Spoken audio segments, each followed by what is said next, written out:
We're looking at case formulations today. Objectives of the session, I've got two.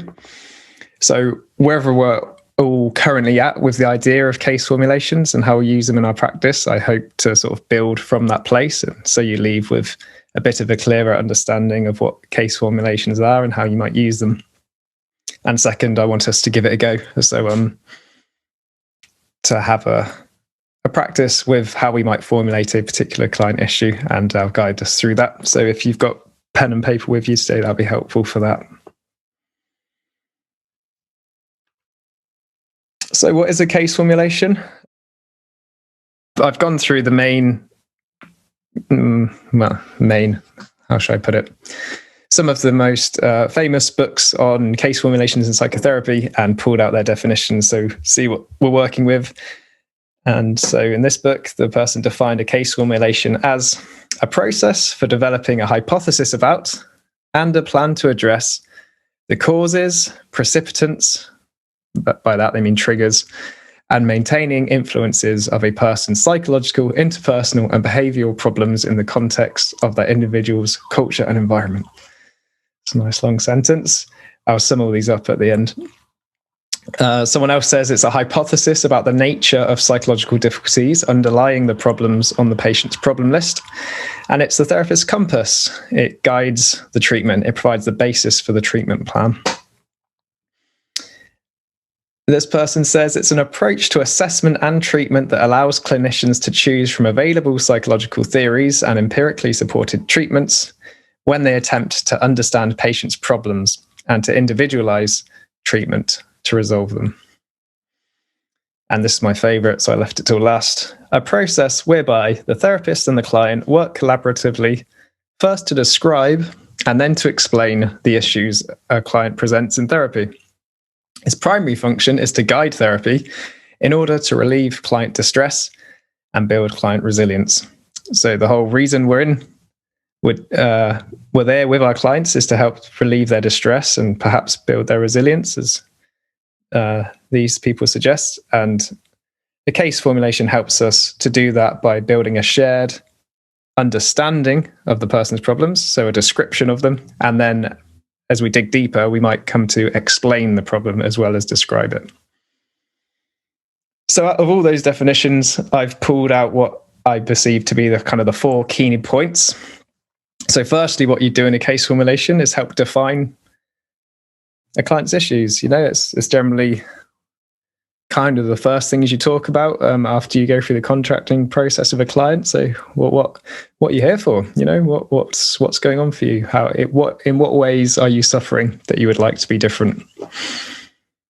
With those defined, you would help to explain them, and this would depend on what theories you are coming from, what theoretical modalities. So, a person-centered therapist might explain someone's difficulties very different from, for example, a CBT therapist.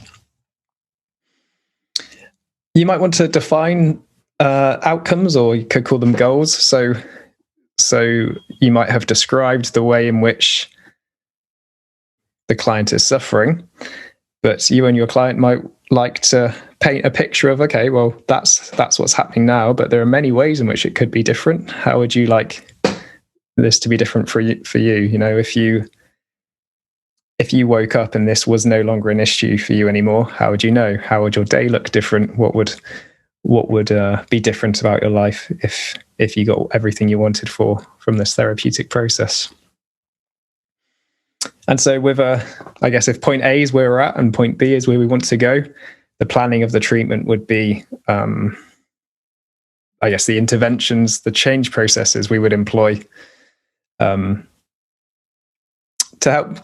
help move on this roadmap, as said, from where the client's at to where they'd like to get to.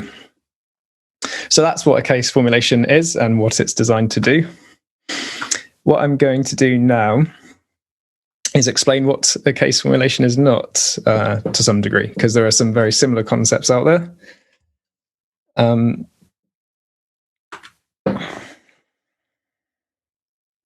So an event formulation. Now, I I'm concerned about confusing people in this, because I know on the course I did, the master's degree, you were probably shown this Podesky model as a case formulation. Yeah, I'm seeing can I see some nods from people in that course if that's still the case? Or okay, yeah. Now, I think this model is really good for helping us describe a particular issue in time. So, for example, right now for me, my situation might be I'm facilitating this skills session workshop. It's 3:10 in the afternoon. I'm feeling some, let's say, tension in my body because I'm meeting all these new people. It's kind of a different format to usually, because there's usually fewer of us, and I'm thinking, oh, how do I perhaps adapt this to help more people in this process? My behavior as I'm talking, emotions, a bit of anxiety and a bit of excitement to get to know you all. So, but that's very specific in time, right? I might have a different problem an hour from now. So although this is very good for explaining a problem, describing a problem, event formulations don't encapture an entire person, or at least an entire therapeutic case. They just capture one point in time. Another idea is a prototype formulation. So this is not based particularly on a specific client, but is a modalities, the formulation, a modality would apply to anyone. So for example, in the person-centered modality, which is the example I have on the screen, you might say that your client has been through some experiences of conditional love, which have led to them to have some conditions of worth, which has then made for an incongruent self, organismic self, and self-concept, for which they need these defense mechanisms which don't always work, and then anxiety and depression might seep through when reality cracks down our defenses.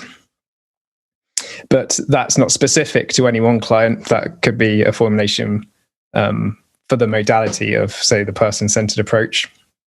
So that's what a prototype formulation is. It's a generalized modalities formulation as opposed to specific to a client. And lastly, a diagnosis. So a diagnosis is not a formulation. It kind of is in medicine. So if you had a fever and you were sneezing and you went to the doctor and they said, yeah, you've got the flu. Well, what would that mean? It would mean that kind of underlying issue, which is resulting in your symptoms. You would have a pretty good idea of the prognosis, and you would have some idea about what medicine to take in order to help you with that, right? So being diagnosed with a physiological problem like the flu would, it doesn't need a case formulation, because implied in the diagnosis is a whole explanation. Whereas if you got a diagnosis of, say, depression, well, how's depression defined? It's defined by the symptoms. So if someone said, for example, it can become circular reasoning, as I have on the screen.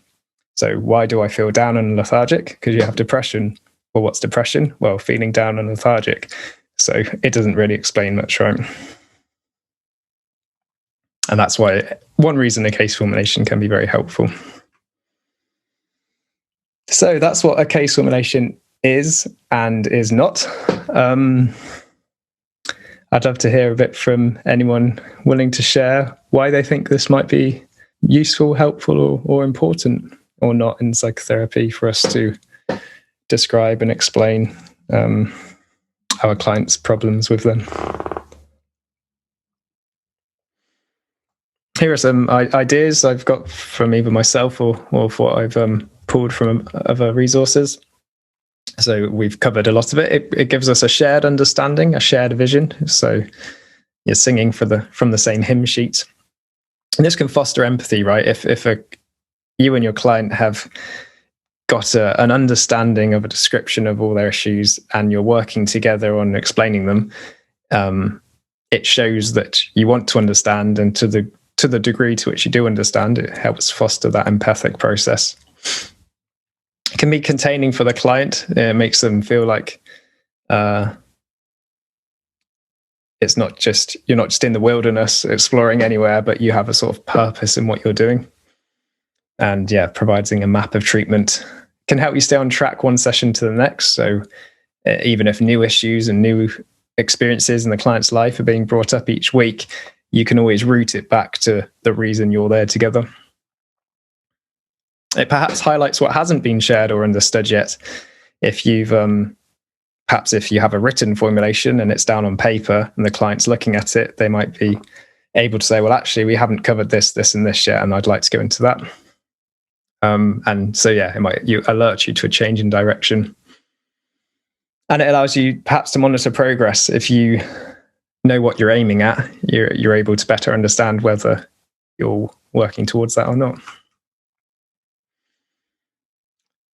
So what might actually go in the formulation?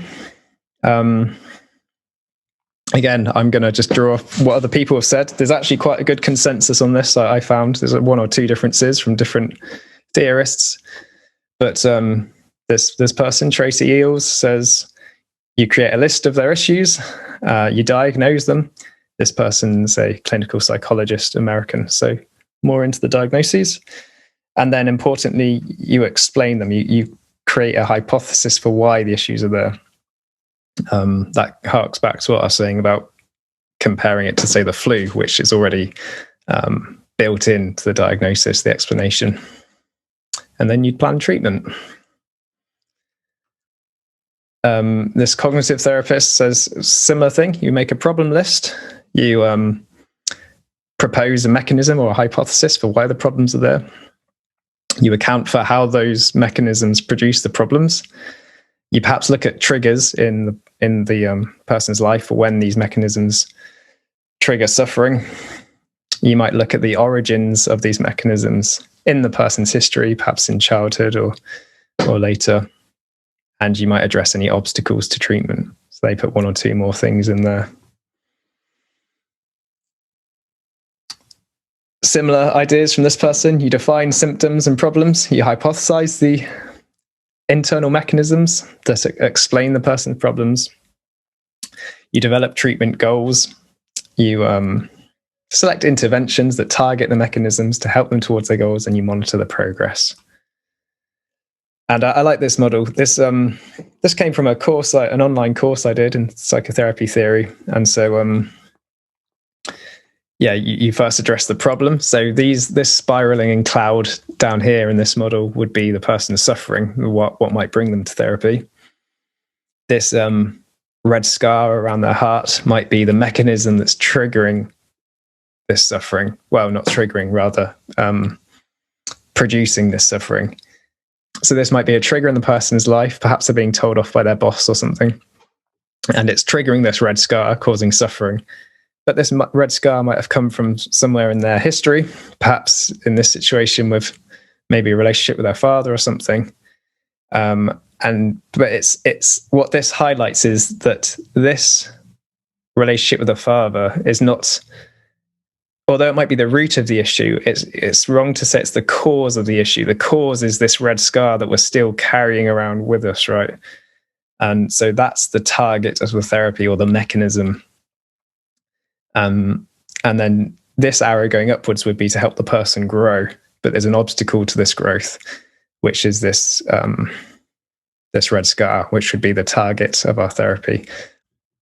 So you define person's problems. You highlight the internal mechanism, the red scar that underpins these problems.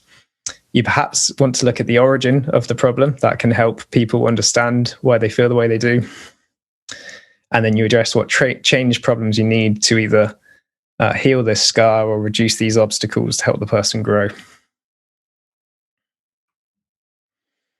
So if I were to condense all those, I've said that generally the key elements of a case formulation is that you define issues. And I say in psychological terms there, what I mean by that is, if someone came to therapy and they were just, they were complaining, let's say they thought their spouse was the issue. Their spouse may very well be part of their issues, but we can't change the spouse, obviously, in the therapy. We can only help the person explore their inner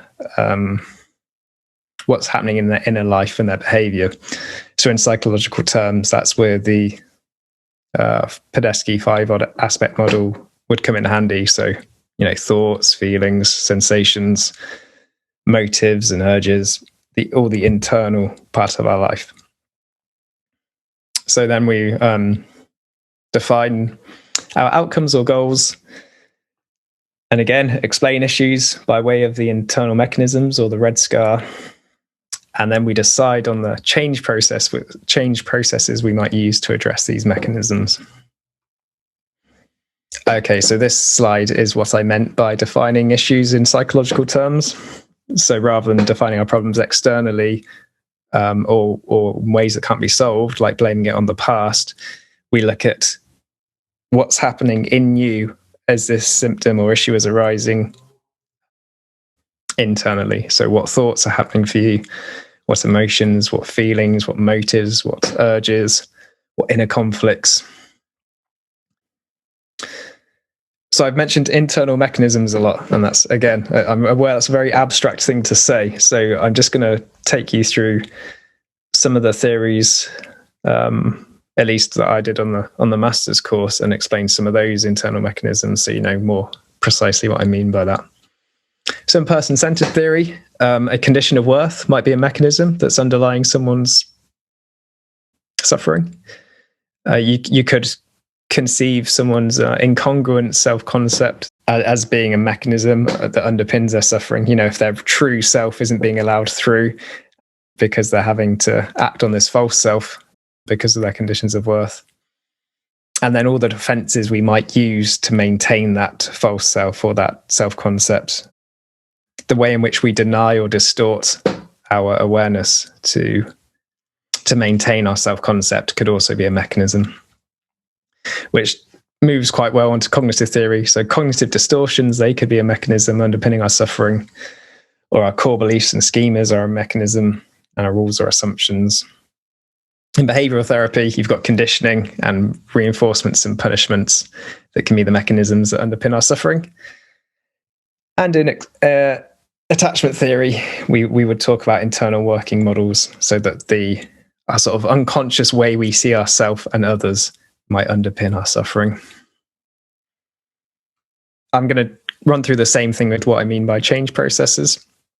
So I'm not going to go for an exhaustive list, because there are many change processes that have been put forward, but these are just a couple of examples, you know what I mean. So in person-centered theory, actually just empathizing with the person sort of, with them generally, and it's particularly with the disowned parts of themselves, the bits that are the bits that aren't allowed into their self-concept. If we empathize with those, it can help them grow and come out of their defenses. That can be a change process.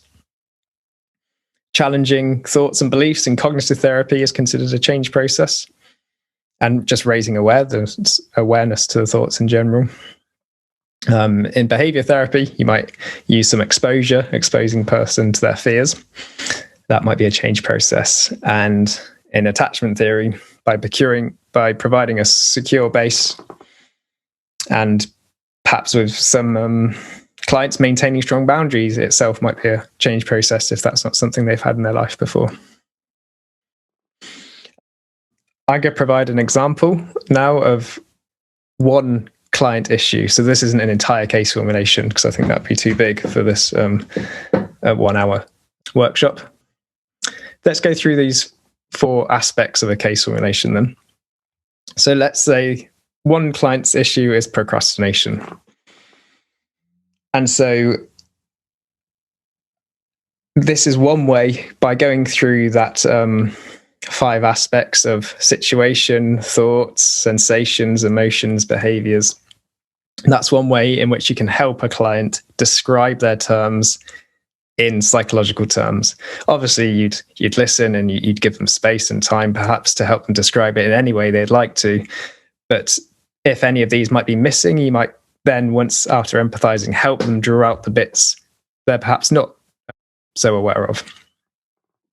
So let's say in this client's issue of procrastination, that a typical situation is when they have unscheduled time, which would be suitable for studying. That's their sort of common triggering situation. The thought process they might have going on in that moment could be, a part of them that says you should study, and then another part saying, well, maybe I'll just tidy up first and then I'll feel like studying after that. They might have feelings of anxiety when they think about the assignment they're studying for, followed by some relief, perhaps, when they start doing the procrastination activity, like the hoovering. And in similar terms, the sensation might be sort of a tightness in their chest when I think, oh no, I've got this assignment. And then a kind of relief in their body when they start just putting around doing something else and forget about it. So they're getting sort of rewarded in a sense for avoidance. And then the motives, there's a part of them that wants to study and a part of them that doesn't. And those two motives are in conflict. And the behavior that's kind of won out in that is perhaps the vacuuming. So this client's described their problem in psychological terms. You've got a nice description. You've got a shared understanding of what happens to them when they're procrastinating. How would they perhaps like to be in this situation? What's their goal? Well, you can use the same formulation to sort of help them explore this. They might have thoughts that, well, I like my thoughts to be planning to study. I'd like to be able to focus and concentrate on the next things I do, and without this sort of inner conflict. I'd like to feel calmer and perhaps more confident and assured as I'm studying or thinking about studying. And I'd like that to translate into my body in a sort of less tension, slower breathing, something like that. And then I'd like to have a more clean, integrative motive for studying rather than this inner battle that happens. So that might be a nice picture of what the client's looking to get, what we're aiming at. And you could theorize loads of mechanisms that underpin this. So I've just made one up.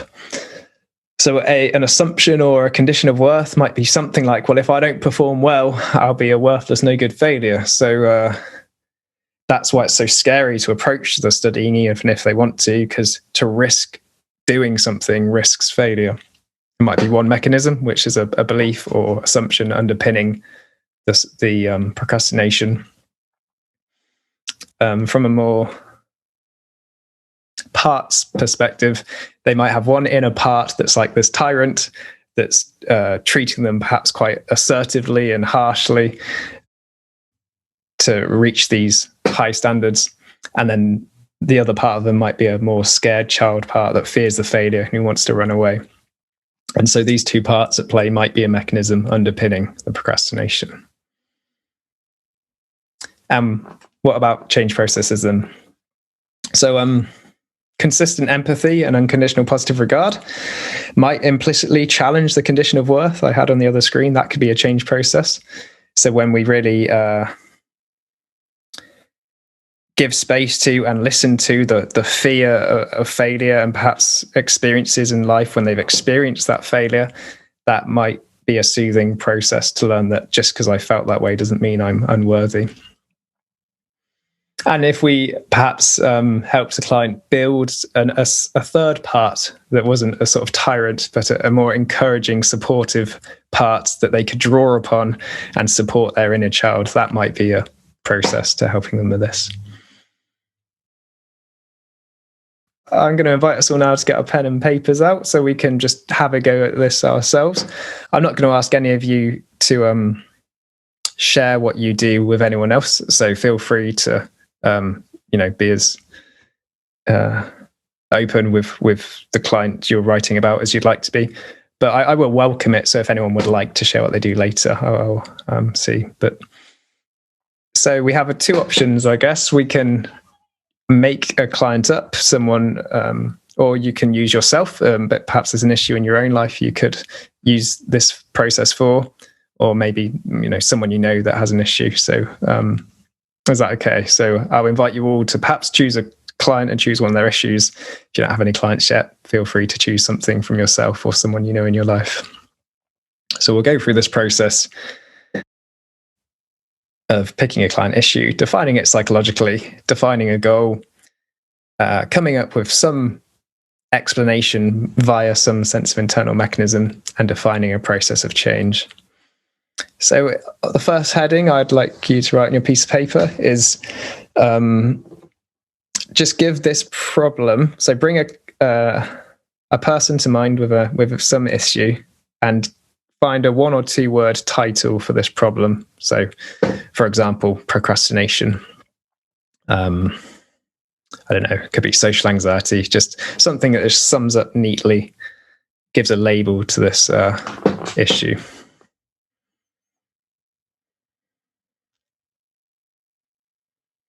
I'll give you a minute or so just to bring that to mind.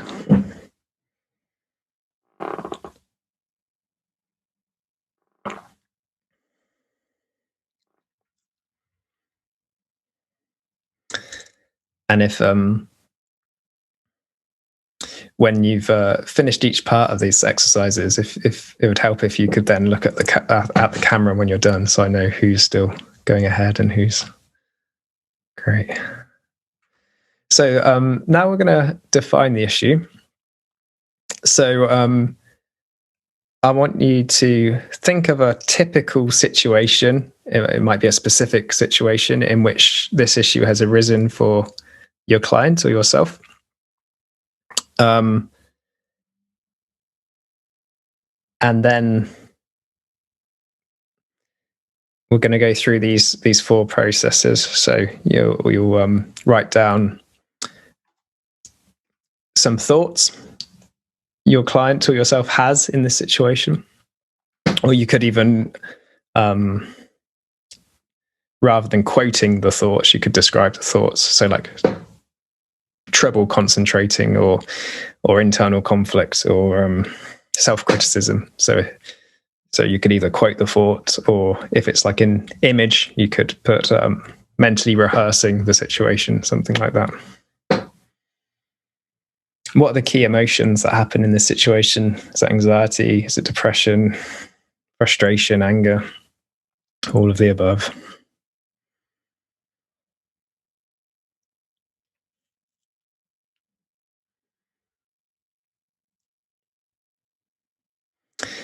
If you're doing a client issue and you're unsure of any of these, feel free just to give it a guess for this process. Well, what would I guess my client might be feeling? And in reality, we'll check it. We could check it out with them.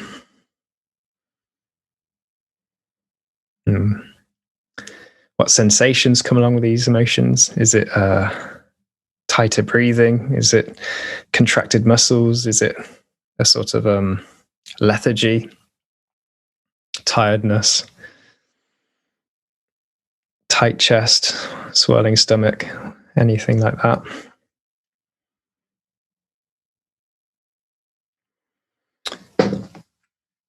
And then what motives or urges does this happen in this issue?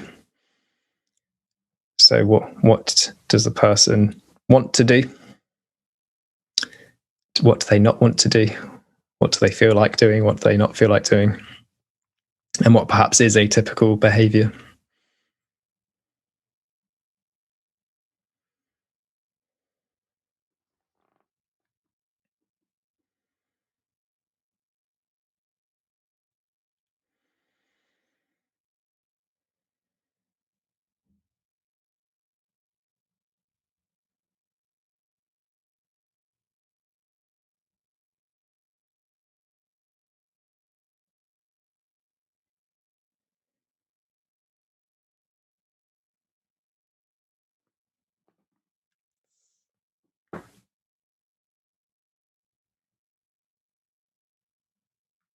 Seems like we're about there. Does anyone like any help doing that part?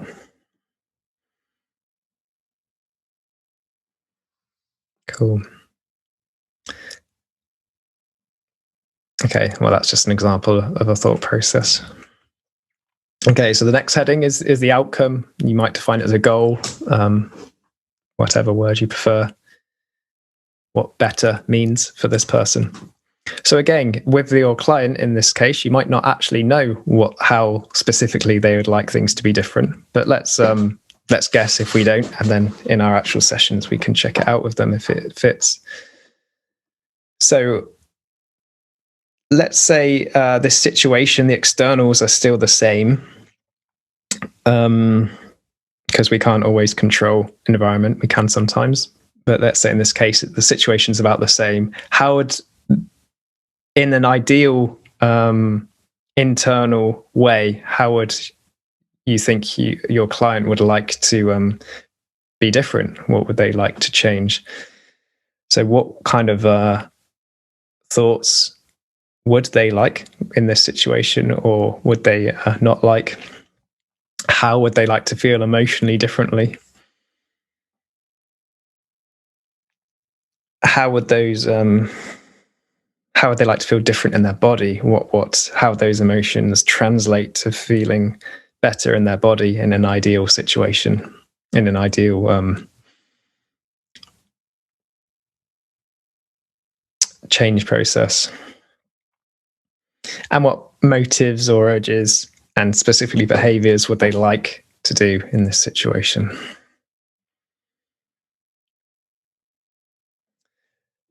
So something similar to this is sometimes described as the magic question in solution focused therapy. So, if you woke up one day and everything was better, how would you know?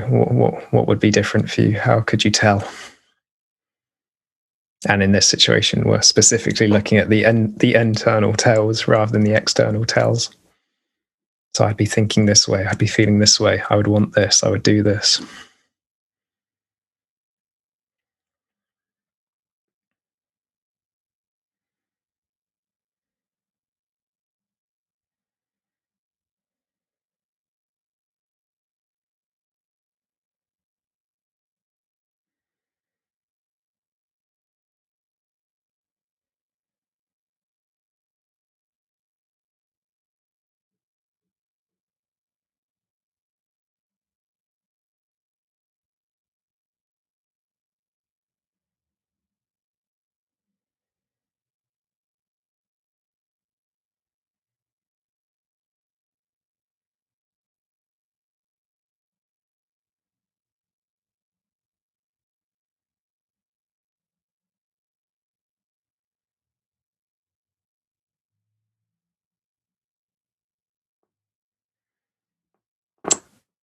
Looks like we're about there.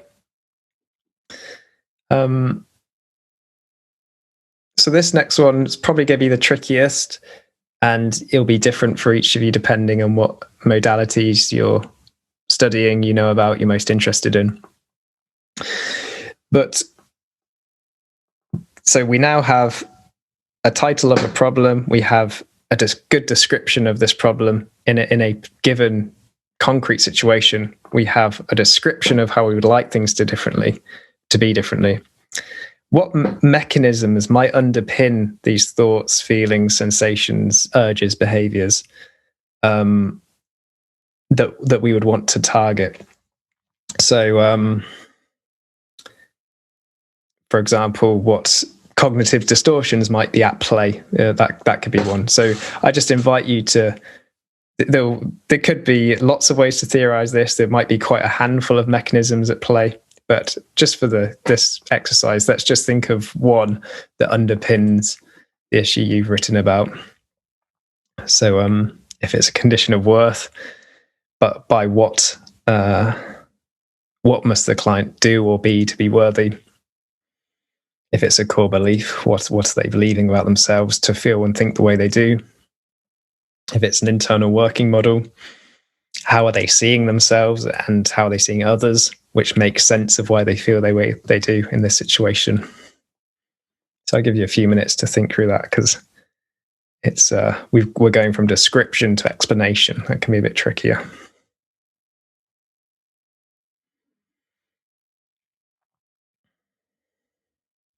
And in reality, you might not use this jargon, but you would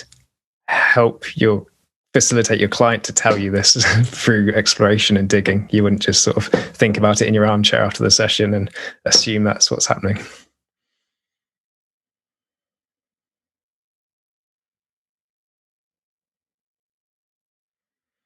So your clients may have told you in not so many words what a mechanism might be, or if not, you can give it a good guess or think now?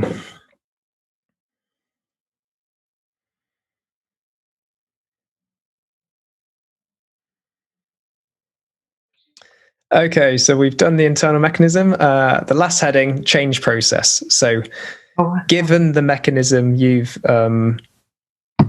described, let's say it's condition of worth, what would actually help this mechanism change in the way it would need to for the client to get closer towards their goals?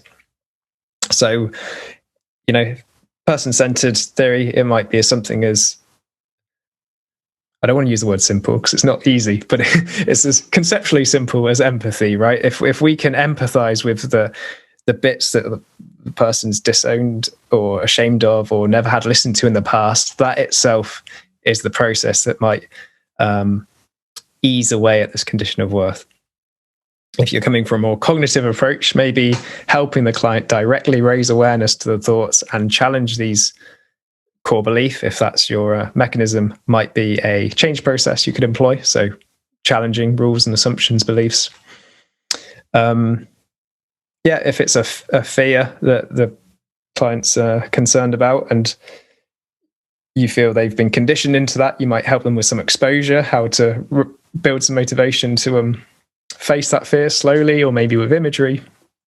So this all depends on your modality, really. Another word for this is an intervention, but perhaps change process is a broader term and an intervention is more specific. But what would you do? What intervention could you employ to help nudge this internal mechanism you've picked?